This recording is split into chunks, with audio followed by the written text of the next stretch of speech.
हरे कृष्ण। आप सबका बहुत बहुत बहुत बहुत स्वागत है।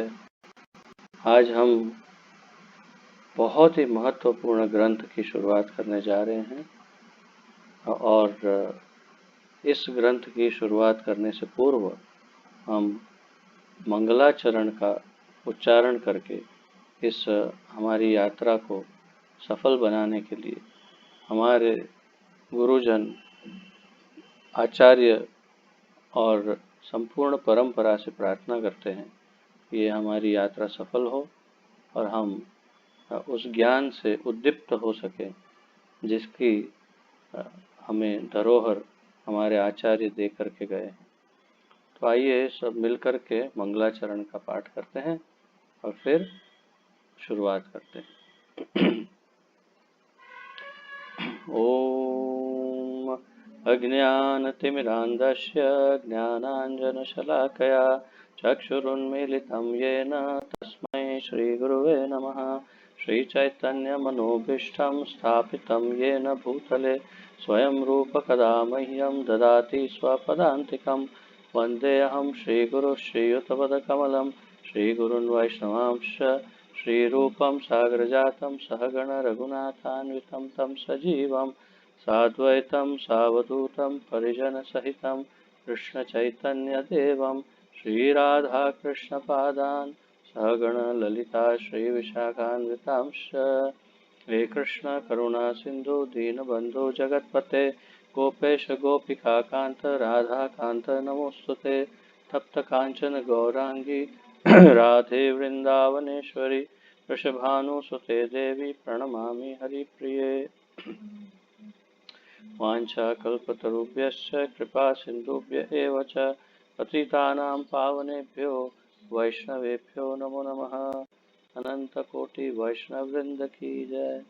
नमः ओं विष्णुपादाय कृष्णप्रेष्ठाय भूतले श्रीमते जयपताका स्वामिन् इति नामिने। नमो आचार्यपादाय निताय कृपाप्रदायने गौरकथाधामदाय नगरग्रामतारिणे। नमः ओं विष्णुपादाय कृष्णप्रेष्ठाय भूतले श्रीमते भक्तिवेदांत स्वामिन् इति नामिने। नमस्ते सारस्वते देवे गौरवाणी प्रचारिणे निर्विशेष शून्यवादी पाश्चात्य देशतारिणे।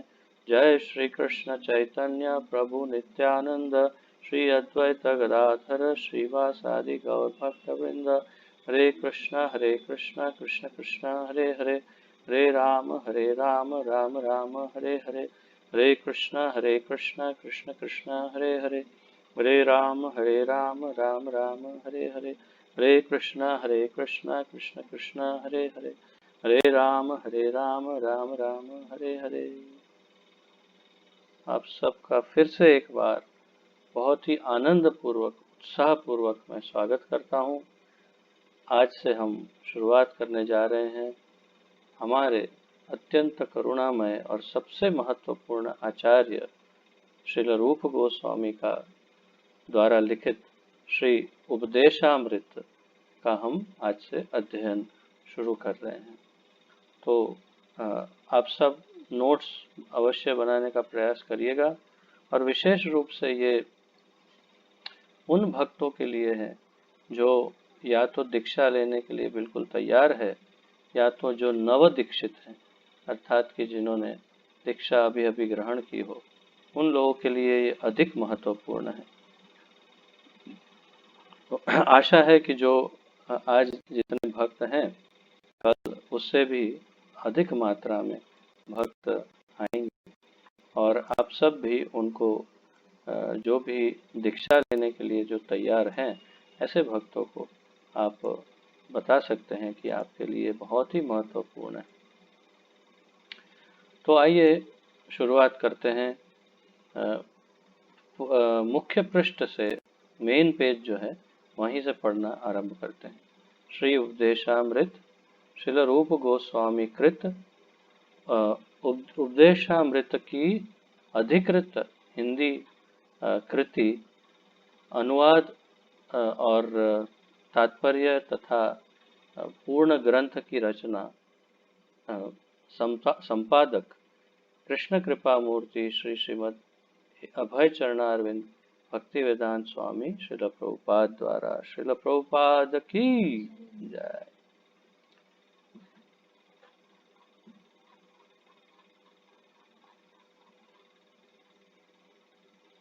तो सबसे पहले हम आमुख से शुरुआत करते हैं।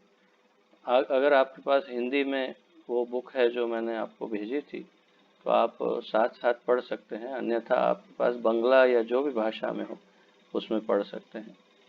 आमुख। कृष्ण भावनामृत आंदोलन श्रील रूप गोस्वामी की अध्यक्षता में संचालित होता है। सबसे पहली लाइन, कृष्ण भावनामृत आंदोलन अर्थात अंतरराष्ट्रीय कृष्ण भावनामृत संघ अर्थात इस्कॉन जो है वो श्रील रूप गोस्वामी की अध्यक्षता में संचालित होता है। तो इसकी अध्यक्षता कौन कर रहा है? श्रील रूप गोस्वामी। तो इसके अध्यक्ष डायरेक्टर कौन है? श्रील रूप गोस्वामी। प्रभुपाद जी लिख रहे हैं, गौड़ीय वैष्णव या बंगाली वैष्णव अधिकांशतः श्री चैतन्य महाप्रभु के अनुयायी हैं, जिनमें से वृंदावन के षड गोस्वामी उनके प्रत्यक्ष शिष्य हैं। अतएव श्रील नरोत्तम दास ठाकुर ने गाया है। तो यहाँ पर एक महत्वपूर्ण बात बताई है कि जो गौड़ीय वैष्णव या बंगाली वैष्णव है वे सब अधिक से अधिक श्री चैतन्य महाप्रभु के अनुयायी हैं, जिनमें से वृंदावन में जो यहाँ पर श्री वृंदावन धाम में जहाँ मैं हूँ वहाँ पर श्री षड गोस्वामी जो है उनके ये मतलब ये षड गोस्वामी उनके प्रत्यक्ष शिष्य हैं। अतएव श्रील नरोत्तम दास ठाकुर ने गाया। क्या गाया है?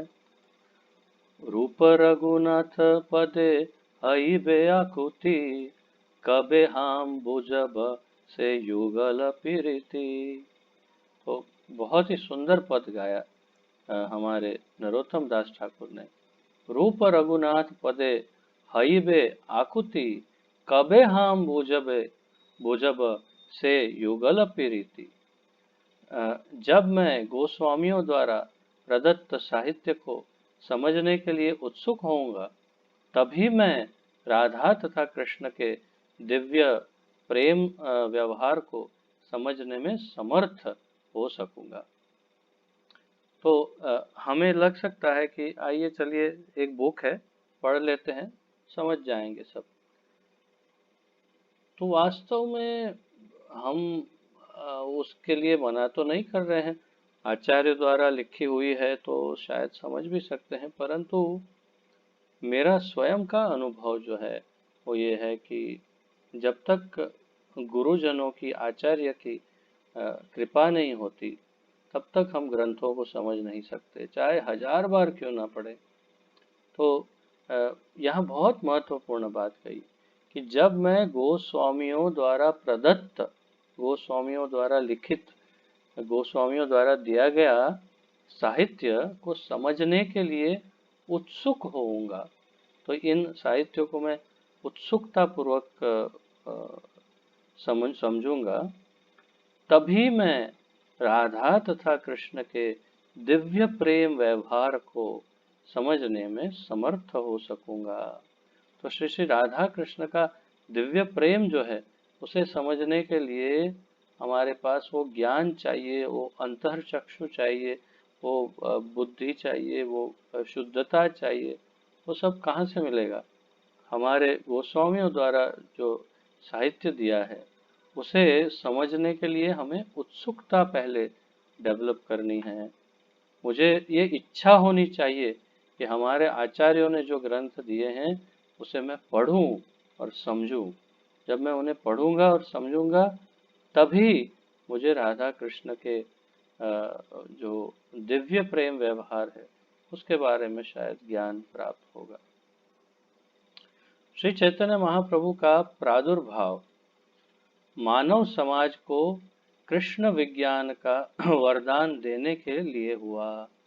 तो अब श्री चैतन्य महाप्रभु का परिचय दे रहे हैं श्रील प्रभुपाद। श्री चैतन्य महाप्रभु का प्रादुर्भाव अर्थात आविर्भाव, प्राकट्य, अवतार क्यों हुआ? कृष्ण विज्ञान का वरदान देने के लिए। हमें कृष्ण के बारे में ज्ञान प्रदान करने के लिए ही श्री चैतन्य महाप्रभु प्रकट हुए। भगवान कृष्ण के समस्त कार्यकलापों में सबसे उत्कृष्ट हैं गोपियों के साथ उनका माधुर्य प्रेम और उसकी लीलाएं।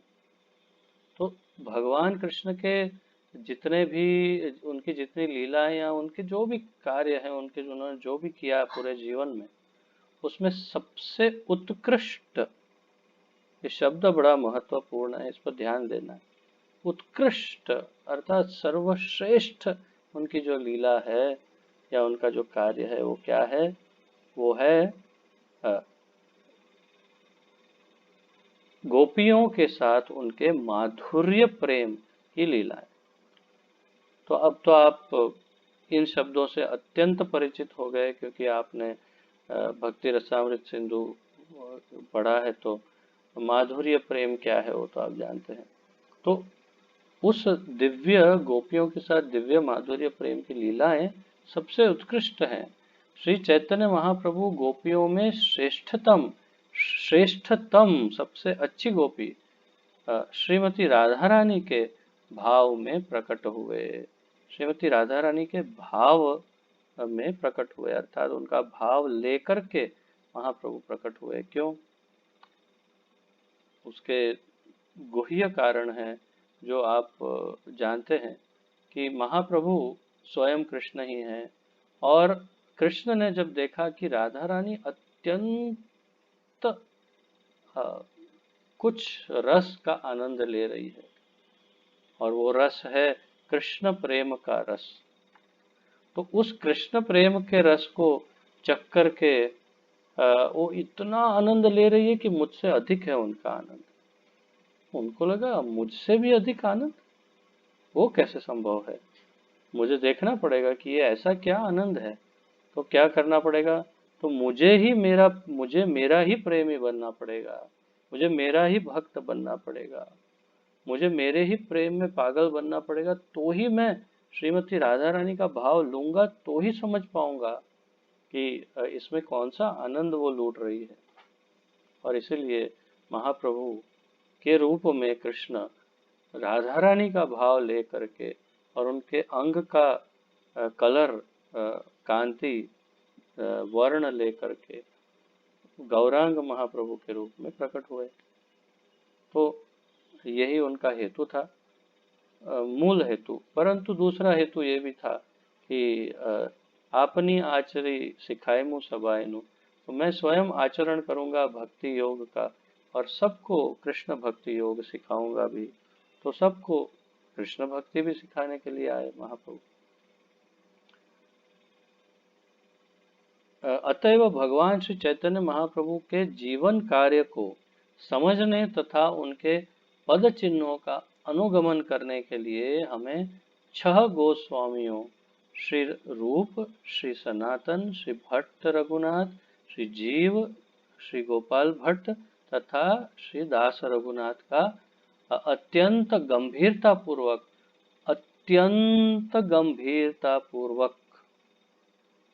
अब ये मैं जितनी गहराई से बोल रहा हूँ आप समझ गए होंगे कि इसे हाईलाइट करना है।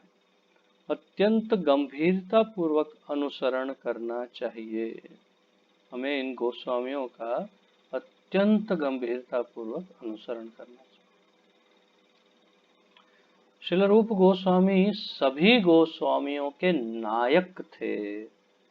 सभी गोस्वामियों में नायक, हीरो, नायक का अर्थ है हीरो, और लीडर, सूत्रधार कौन है? श्रील रूप गोस्वामी। उन्होंने हमारे कार्यकलापों का मार्गदर्शन करने के लिए तथा अनुसरण हेतु हमें यह श्री उपदेशामृत प्रदान किया है। क्यों प्रदान किया?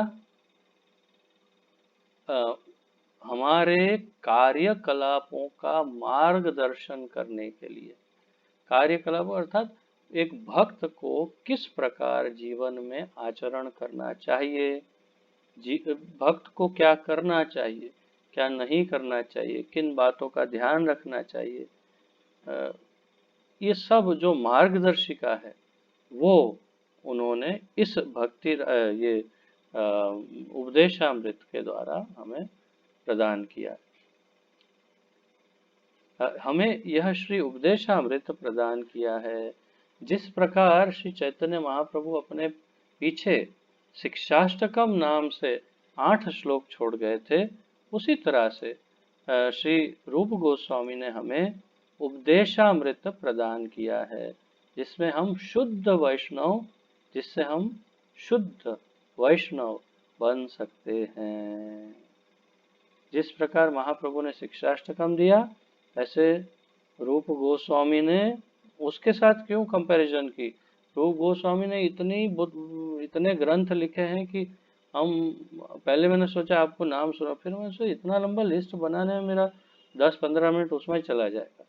इतना तो लंबा लिस्ट है, इतने ग्रंथ लिखे, तो इसकी ही केवल उपदेशामृत की तुलना क्यों शिक्षाष्टकम से कर रहे हैं, क्योंकि उपदेशामृत अत्यंत महत्वपूर्ण है, अत्यंत महत्वपूर्ण। ये हमारी निर्देशिका है, ये मार्गदर्शिका है, ये हमारी गाइड है, यूजर्स मैनुअल जैसा है कि हम भक्तों को इसके द्वारा गाइडेंस लेना है कि क्या करना है क्या नहीं करना। इसीलिए इसका इतना महत्व बताया प्रभुपाद जी ने।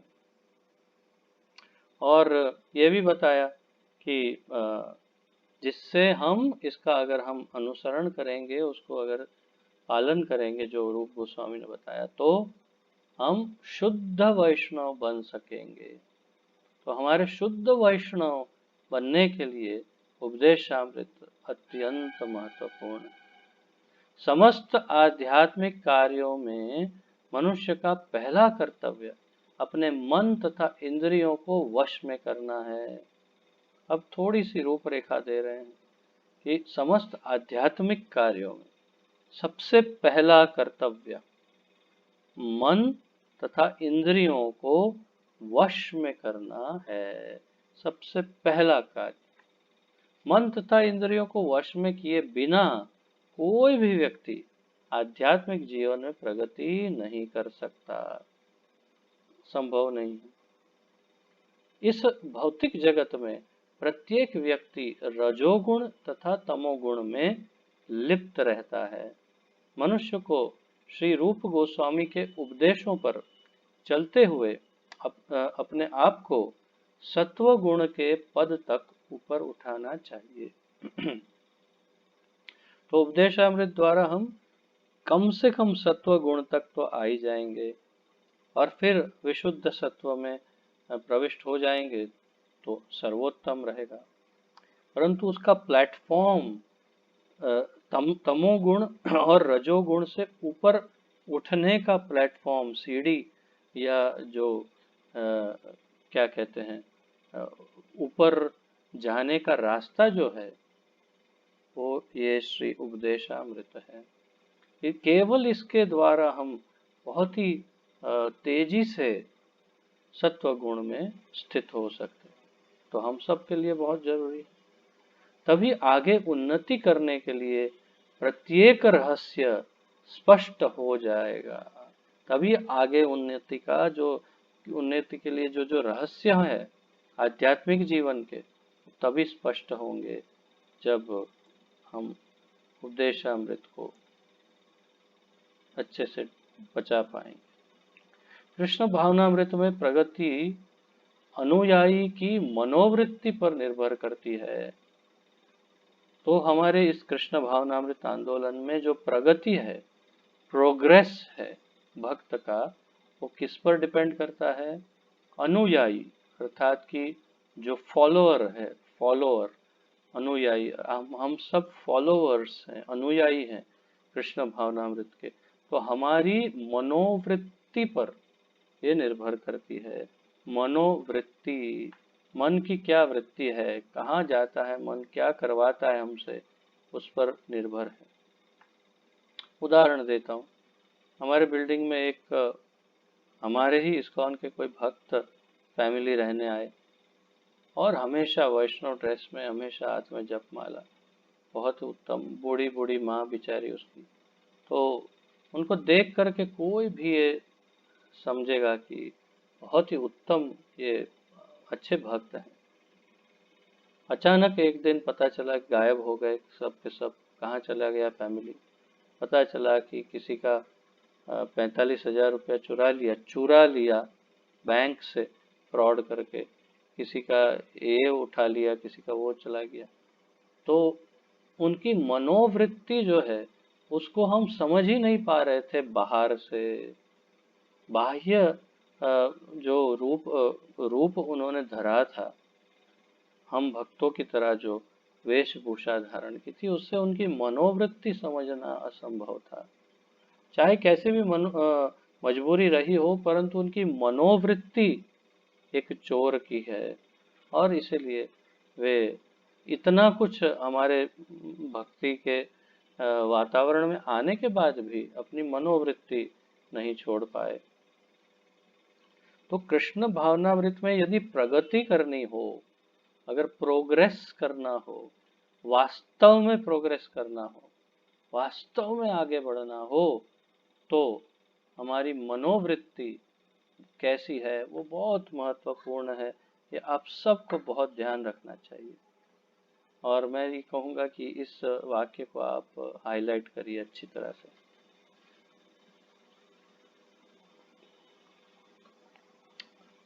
कृष्ण भावनामृत आंदोलन के अनुयायी को पूर्ण गोस्वामी होना चाहिए।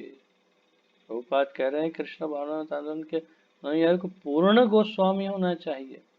वैष्णव जन सामान्यतया गोस्वामी कहे जाते हैं। जो वैष्णव है उन्हें सामान्यतः गोस्वामी कहते हैं। वृंदावन में प्रत्येक मंदिर के संचालक यही पदवी से जाने जाते हैं। तो वृंदावन में तो लगभग सभी मंदिरों के जो मुखिया होते हैं, वो उनकी तो सरनेम, जो फैमिली नेम, सरनेम जिसे कहते हैं, टाइटल, वो ही गोस्वामी होता है। तो और वैसे भी उनको गोस्वामी ही कहा जाता है। जो कोई कृष्ण का पूर्ण भक्त बनना चाहता है उसे गोस्वामी बनना चाहिए। तो हमें, अच्छा गोस्वामी क्या है भाई? गोस्वामी गोस्वामी गोस्वामी का अर्थ क्या है? गो, गोस्वामी मतलब स्वामी तुम चले जाओ, ये नहीं। गोस्वामी नहीं है, कम स्वामी है। तो गो मतलब अ, गाय भी नहीं, गो मतलब इंद्रियां, गो मतलब इंद्रियां, और स्वामी मतलब जो इंद्रियों का स्वामी हो, अर्थात उसने अपनी सारी इंद्रियों को अपने वश में कर रखा हो, उसे गोस्वामी कहते हैं। तो इसीलिए हमें प्रभुपाद जी बार बार कह रहे हैं गोस्वामी बनो, अर्थात कि अपनी सारी इंद्रियों को अपने वश में करना सीखो, मन समेत, मन के साथ। तो गो का अर्थ है इंद्रिय और स्वामी का अर्थ है प्रभु या मालिक। जब तक कोई अपने मन तथा इंद्रियों को वश में नहीं कर लेता, तब तक वह गोस्वामी नहीं बन सकता। पहले गोस्वामी तथा अ, पहले गोस्वामी तथा बाद में भगवान का शुद्ध भक्त बनकर जीवन की सर्वोच्च सफलता प्राप्त करने के लिए मनुष्य को उपदेशामृत नामक उपदेशों का पालन करना चाहिए, जिन्हें श्रील रूप गोस्वामी ने हमें प्रदान किया है। तो पहले गोस्वामी बनने के पहले गोस्वामी बनना है, गोस्वामी बाद में नहीं बनते। हम अभी तक यही सोचते थे, अरे गोस्वामी तो ओह कितनी बड़ी बात है, कितने पता नहीं वर्षों बीत जाएंगे तब शायद हम गोस्वामी बन पाएंगे। अरे भाई शुरुआत गोस्वामी बन के करनी है। ये हमारी गलत धारणा, गलत फहमी मनोधारणा को परिवर्तित कर रहे हैं प्रभुपाद। बता रहे हैं कि पहले गोस्वामी बनना है और फिर आगे जाके भगवान का शुद्ध भक्त बनकर जीवन की सर्वोच्च सफलता प्राप्त करनी और उसके लिए उपदेशामृत को के उपदेशों को पालन करना चाहिए। उन्होंने अर्थात श्रील रूप गोस्वामी ने अनेक अन्य पुस्तकें भी लिखी हैं, यथा भक्ति रसामृत सिंधु, विदग्ध माधव तथा ललित माधव। यहाँ तो केवल 3 नाम दिए, इतने अधिक ग्रंथ लिखे, बहुत लंबी लाइन। लेकिन श्री उपदेशामृत नए भक्तों के लिए प्रारंभिक उपदेश है। ये नए भक्तों के लिए प्रारंभिक उपदेश है। मनुष्य को इन उपदेशों का पालन अत्यंत दृढ़ता से करना चाहिए। भक्तों को इन उपदेशों का पालन अत्यंत दृढ़ता से करना चाहिए, तभी अपना जीवन सफल बनाना अधिक सुगम होगा। तो हमारा जीवन यदि सफल बनाना हो तो बहुत दृढ़ता से इन आदेशों का पालन करना चाहिए। हरे कृष्ण। श्रील प्रभुपाद की जय।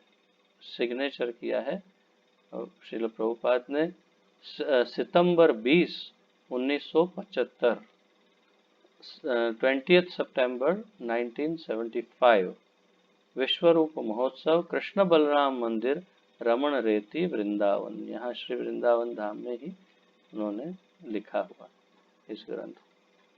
तो ये था आमुख, और आमुख में हमने देखा कि रूप गोस्वामी के बारे में कुछ बातें, चर्चा थोड़ी संक्षिप्त में हमने की।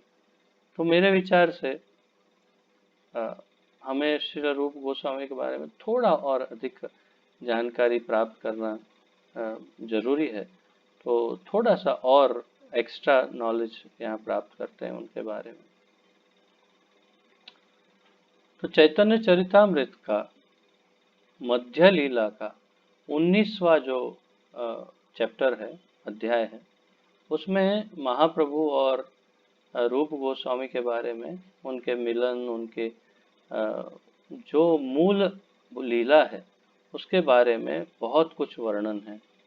चैतन्य चरितामृत मध्य लीला 19वें अध्याय, उसमें सर्वप्रथम श्लोक में ये लिखा है, वृंदावनीयाम रसकेली वार्ताम कालेन लुप्ताम निज शक्तिम उत्कह संचारय रूपे व्यतनोत पुनः स प्रभुर्विधौ प्राग इवलोक सृष्टिम। तो इसका अर्थ है, इस ब्रह्मांडीय प्रकटीकरण के निर्माण से पहले, जब ये ब्रह्मांड का प्रकटीकरण हुआ उससे पहले भगवान ने सृष्टि की रचना करते समय ब्रह्मा जी के हृदय में उनको सबसे पहले वैदिक ज्ञान दिया था। आप जानते हैं, तेने ब्रह्म हृदय आदि कवये। तो ब्रह्मा जी के हृदय में आदि कवि भगवान ने चारों वेदों का ज्ञान उत्पन्न किया। तो उनके हृदय से जो ज्ञान चैत्य गुरु द्वारा, हृदय में बैठे हुए भगवान द्वारा आया, उसी को उन्होंने वेदों में निरूपण किया उसका। तो उसी बात की यहाँ पर पहले श्लोक में बात है कि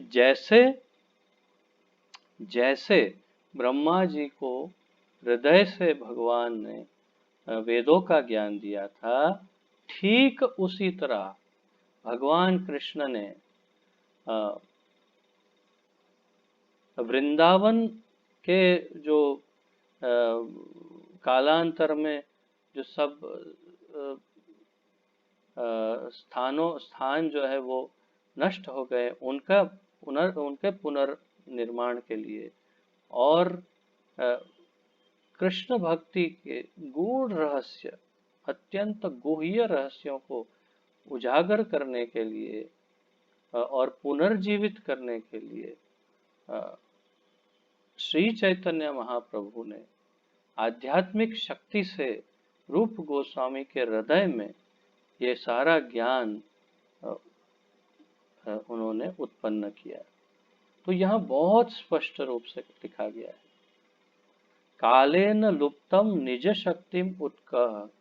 तो कालेन लुप्तम, समय के साथ साथ साथ जो लुप्त हो गया, तो उसका क्या किया, वो जब सो ज्ञान सब चला गया था।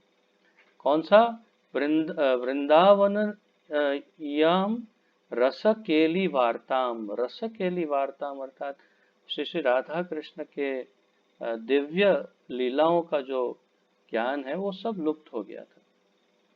तो संचारय रूपे व्यतनोत पुनः स। तो रूप गोस्वामी को संचारित किया उनके हृदय में वो ज्ञान श्री चैतन्य महाप्रभु ने, ताकि वे पुनः इसे स्थापित कर सके। प्रभुर विधौ, प्रभु महाप्रभु प्रभुर विधौ दिया प्राग इव लोक शिष्टम। प्राग इव लोक शिष्टम, जैसे ब्रह्मा जी को हृदय से दिया था वैसे रूप गोस्वामी।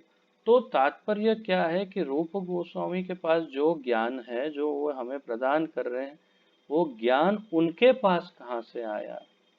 वो ज्ञान उन्हें श्री चैतन्य महाप्रभु ने स्वयं अर्थात स्वयं श्री कृष्ण ने दिया। तभी उन्होंने इन सारे ग्रंथों में हमें ये उपदेश दिया। तो मूल तत्व क्या है? ये सारा ज्ञान कृष्ण से ही आता है। अच्छा, और एक मध्य लीला के 19वें ही अध्याय में 115वां श्लोक है। इसमें बहुत सारा बहुत कुछ वर्णन है रूप गोस्वामी का, लेकिन जो कुछ महत्वपूर्ण जानकारियां हैं उसे हम यहाँ देखते हैं। कृष्ण तत्व भक्ति, कृष्ण तत्व भक्ति तत्व रस तत्व प्रांत सब सिखाइला प्रभु भगवत सिद्धांत। भागवत सिद्धांत, कृष्ण तत्व, भक्ति तत्व, रस तत्व, प्रांत। प्रांत अर्थात वो लाइन, वो परंपरा। तो कृष्ण तत्व, भक्ति तत्व, रस तत्व सब सिखाइला प्रभु। सब महाप्रभु ने सिखाया किसको? रूप गोस्वामी को। भागवत सिद्धांत, मूल श्रीमद् भागवत के सिद्धांतों के आधार पर श्री चैतन्य महाप्रभु ने स्वयं प्रयाग में 10 दिन तक रूप गोस्वामी को यह ज्ञान दिया। श्री चैतन्य महाप्रभु ने भगवान कृष्ण के बारे में सत्य भक्ति से, ये आप मैंने समझा दिया आपको। रामानंद पाशे यत सिद्धांत सुनिला रूप कृपा करी ताहा सब संचारिला। रामानंद पासे यत सिद्धांत सुनिला, तो ये महाप्रभु का भी अपना ज्ञान नहीं है ऐसा कहना चाहते। मूल ज्ञान तो वही है, परंतु फिर भी रामानंद राय के पास उन्होंने ये सब सुना, और वो जो ज्ञान है जो रामानंद राय के पास सुना। अब रामानंद राय कौन है? तो रामानंद राय विशाखा सखी है। तो उनके पास से जो ज्ञान सब सुना, वो रूप कृपा करी ताहा सब संचारिला। तो रूप गोस्वामी पर कृपा किया और उनके हृदय से ये सब संचारित किया, हृदय से संचारित किया। तो ये महत्वपूर्ण है। और फिर श्री रूप हृदय प्रभु शक्ति संचारिला सर्व तत्व निरूपणे प्रवीण करिला। श्री रूप हृदय प्रभु शक्ति संचारिला। रूप गोस्वामी के हृदय से महाप्रभु ने शक्ति संचारित की। सर्व तत्व निरूपणे, सभी तत्व का निरूपण करने के लिए। कौन से तत्व? कृष्ण तत्व, भक्ति तत्व, रस तत्व का निरूपण करने के लिए प्रवीण करिला, उनको प्रवीण किया। प्रवीण अर्थात एकदम एक्सपर्ट, दक्ष, उनको परफेक्ट कर दिया। किसने?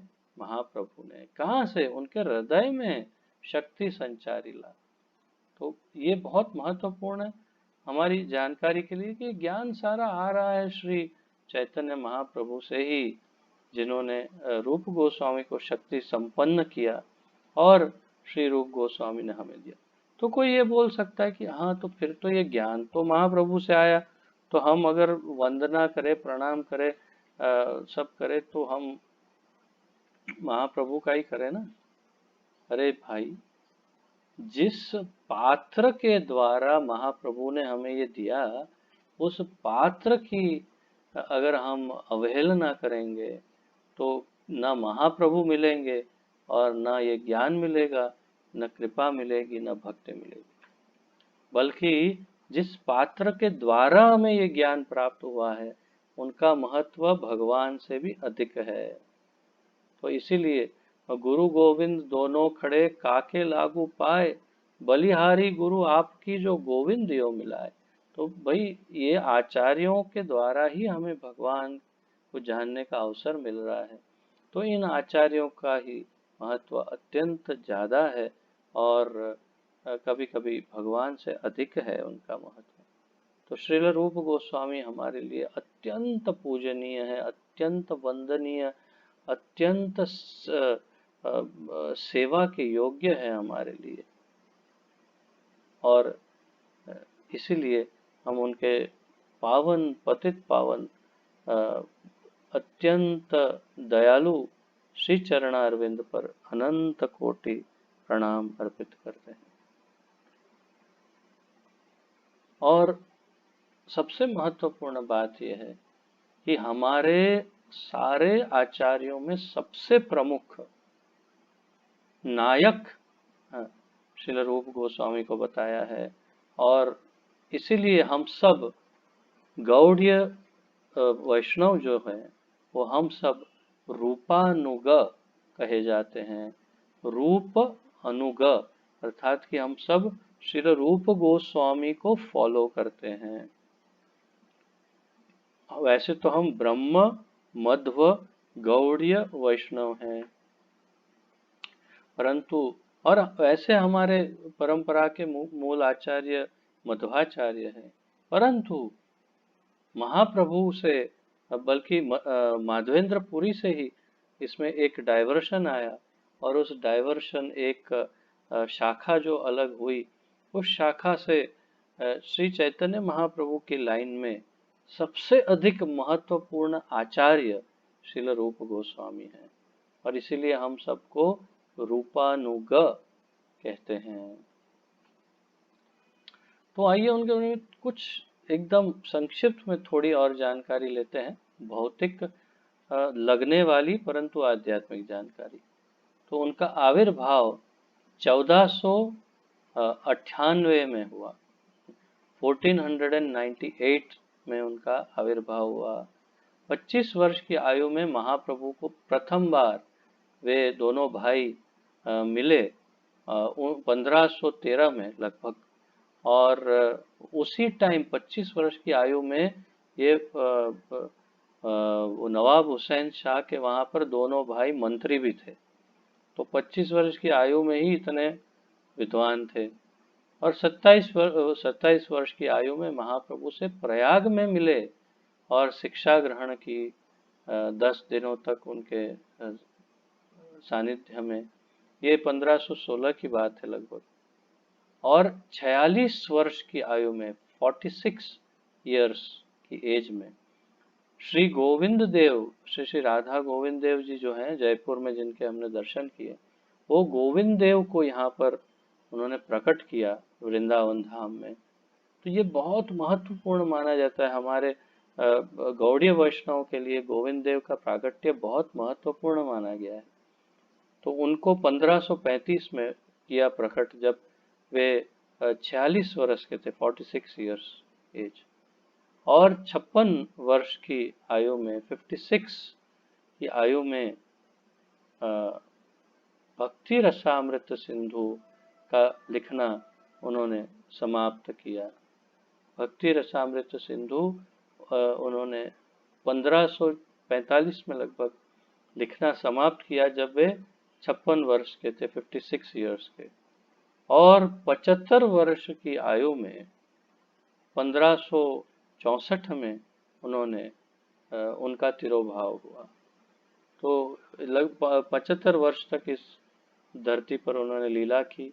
इसमें वृंदावन में लगभग 45 से 48 वर्ष तक, एक अंदाजे से देखें तो लगभग 50 वर्ष के करीब वे श्री वृंदावन धाम में ही रहे। इतना 45 से 48 वर्ष तक श्री वृंदावन धाम में रहे।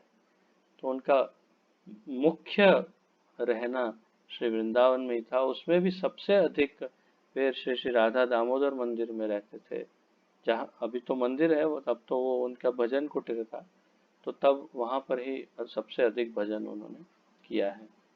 तो ये उनका था बहुत ही संक्षिप्त परिचय और विवरण, जिसके द्वारा हम उनका थोड़ा सा महत्व समझ पाए। तो अब हम प्रथम श्लोक तक पहुंच गए हैं, जो हमारा स्टार्टिंग पॉइंट है उपदेशामृत का, सर्वप्रथम श्लोक। और मेरे मत अनुसार हम आज यहाँ तक ही अगर करें, कि फिर है वैसे टाइम है, 20 मिनट जैसा समय है हमारे पास, तो कर लेते हैं श्लोक। पहला श्लोक शुरुआत कर देते हैं श्रील रूप गोस्वामी के फिर से एक बार वंदना करके। श्री चैतन्य मनोभीष्टम स्थापितम येन भूतले स्वयं रूप कदा मह्यम ददाति स्वपदान्तिकम।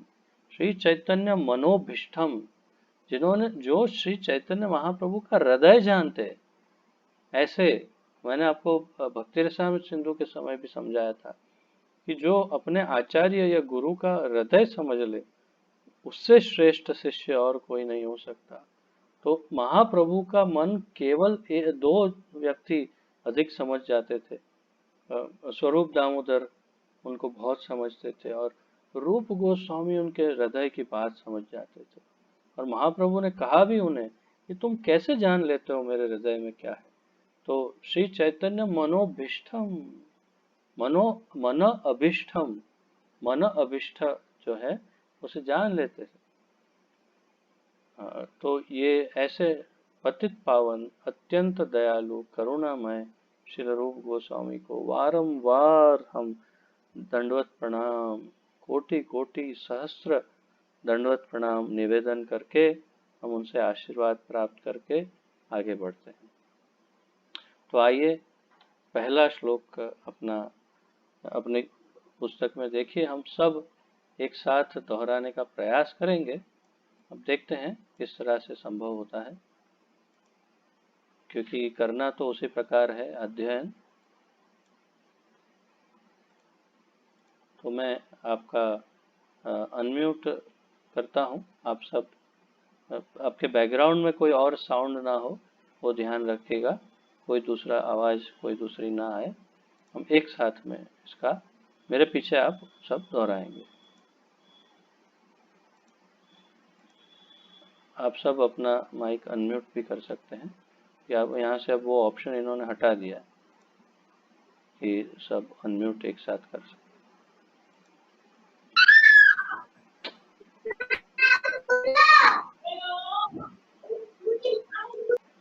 मेरे बोलते बोलते ही चीखना चिल्लाना चालू कर दिया। ये कौन है Vivo 1820? मुझे समझ में नहीं। हमेशा ये आते तो हैं क्लास में, कभी वीडियो न दिखाते हैं और न नाम समझ में आता है। ये कौन है Vivo 1820? चलिए आइए सब उच्चारण करते हैं। श्लोक नंबर 1, प्रथम श्लोक। वाचो वेगम मनस क्रोध वेगम। आप अपना, अगर कोई स्पीकर पे सुन रहा है तो स्पीकर्स को ऑफ करिए, नहीं तो मेरी आवाज डबल हो जाएगी। सुदीप्ता, तुम्हारे वहां पे रिसाउंडिंग हो रहा है। वाचो वेगं मनस क्रोध वेगं जिह्वा वेगं उदर उपस्थ वेगं एतान् वेगान् यो विषहेत धीरः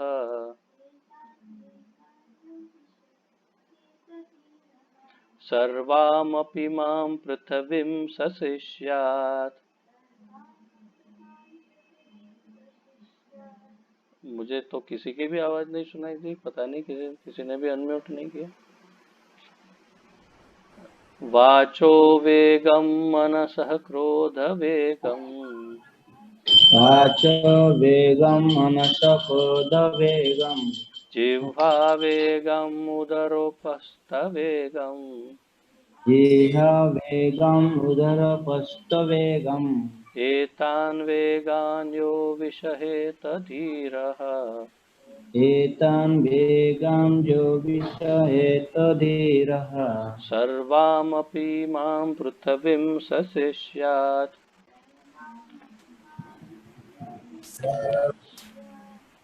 सर्वम् अपि मां पृथिवीं सशिष्यात्।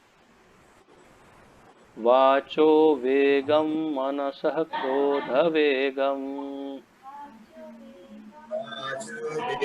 वाच वेगं मनस क्रोध वेगं जिह्वा वेगं उदर उपस्थ वेगं जिह्व वेगं उपस्थ वेगं एतान् वेगान् यो विषहेत धीरः एतान् वेगान् यो विषहेत धीरः सर्वाम् अपि मां पृथिवीं सशिष्यात्। सर्वम् अपि मां पृथिवीं सशिष्यात्। ठीक है, तो मेरे ख्याल से इतना ही पर्याप्त है। और सबसे महत्वपूर्ण बात यह है कि सबको इसे अवश्य कंठस्थ करना चाहिए, सबको अवश्य कंठस्थ, सारे श्लोक 11 श्लोक सबको कंठस्थ करना चाहिए। बहुत ही उत्तम होगा यदि आप सब से कंठस्थ कर पाएंगे। हमने पहले किया भी था, सबने शुरुआत भी की थी, तो कुछ कुछ भक्तों को तो जो दीक्षित है उनको तो याद होगा भी और स्मरण भी होगा अभी, लेकिन अगर नहीं स्मरण हो तो दोबारा एक बार इसको स्मरण करने का प्रयास करिएगा। तो मैं पढ़ता हूँ, आप भी साथ में अपने ग्रंथ से पढ़ सकते हैं। वाचः वाणी के, वेगम वेग को, मनसः मन के, क्रोधः क्रोध के, वेगम वेग को, जिह्वा जीभ जीभ के, वेगम वेग को, उदर उपस्थ पेट तथा जनेंद्रियों के, वेगम वेग को, एतान इन वेगान वेगों को, यह जो विषहेत सहन कर सकता है, धीरः धीर गंभीर, सर्वाम समस्त, अपि निश्चय ही, इमाम इस, पृथ्वीम संसार, सह वह व्यक्ति, शिष्यात शिष्य बना सकता है। अनुवाद श्रील प्रभुपाद जी द्वारा। श्रील प्रभुपाद की जय। वह धीर व्यक्ति जो वाणी के वेग को, मन की मांगों को, क्रोध की क्रियाओं को तथा जीभ उदर एवं जनेंद्रियों को के वेगों को सहन कर सकता है, वह सारे संसार में शिष्य बनाने के लिए योग्य है। महाप्रभु तो कहते हैं, हमारा आज्ञा गुरु हन तार यही देश। तो मेरी आज्ञा तुम गुरु बनो, देश का तारण करो। और रूप गोस्वामी कहते रुको, ये 6 वेग कंट्रोल में है तो ही गुरु बनो, नहीं तो गुरु बनने की आवश्यकता नहीं। हाँ, शिष्य तभी लेना है जब ये 6 वेगों को कंट्रोल में करो। अरे भाई कौन से, बोले महत्वपूर्ण है, कौन से बताओ। तो जो धीर व्यक्ति अपनी वाणी वेग को, मन की मांगों को, क्रोध की क्रियाओं को तथा जीभ, उदर एवं जनेन्द्रिय, ये 3 को इसलिए साथ में बताया क्योंकि वास्तव में प्रभुपाद जी समझाते हैं, आगे समझाएंगे कि ये तीनों एक ही लाइन में होते हैं। जीभ, उदर और जनेन्द्रिय, अर्थात जिह्वा से कुछ जब जाता है तो उदर में पड़ता है और उसका वजन जनेन्द्रियों पर आता है। तो इसलिए इन तीनों को एक ही लाइन में बताया है। तो जीव, उदर तथा जनेन्द्रियों के वेगों को सहन कर सकता है, सारे संसार में वही शिष्य बना सकता है। तो महाप्रभु ने तो कहा कि गुरु बन जाओ, परंतु रूप गोस्वामी तो ये बहुत ही कठिन परीक्षा दे रहे हैं, क्योंकि ये 6 वेग तो किसके कंट्रोल में है भाई? कौन है ऐसा? आपने कभी अपने जीवन में किसी को देखा है प्रत्यक्ष कि वो सब 6 को कंट्रोल में कर सके? बहुत ही कठिन है। परंतु बहुत विस्तार से प्रभुपाद जी ने इसे समझाया है और कैसे इसको कंट्रोल में कर सकते हैं, उसका तात्पर्य भी, उसके स्टेप्स भी बताए हैं प्रभुपाद जी ने, जिसका अध्ययन अब हम कल करेंगे। तो आज इतने से ही समाप्ति करते हैं। और ये याद रखिए, ये 6 वेगों की चर्चा कल प्रारंभ होगी, धीरे धीरे धीरे आगे बढ़ेगा। बहुत लंबे लंबे तात्पर्य दिए हैं प्रभुपाद जी ने, केवल 11 श्लोक है लेकिन बहुत लंबे तात्पर्य हैं। नोट्स लिखिएगा और अधिक भक्त इसमें आए वो भी आप देखिएगा। तो समाप्त करने से पहले फिर से इन 6 वेगों के बारे में समझ लें। वाणी का वेग, मन का वेग, क्रोध, जीभ, उदर और जनेन्द्रिय, इन 6 वेगों की चर्चा अब कल से हम प्रारंभ करेंगे। तो आज जो कुछ भी हमने चर्चा की है उसके अंतर्गत किसी का कोई प्रश्न आदि हो तो पूछ सकते हैं, अन्यथा हम यहीं पर विराम लेंगे।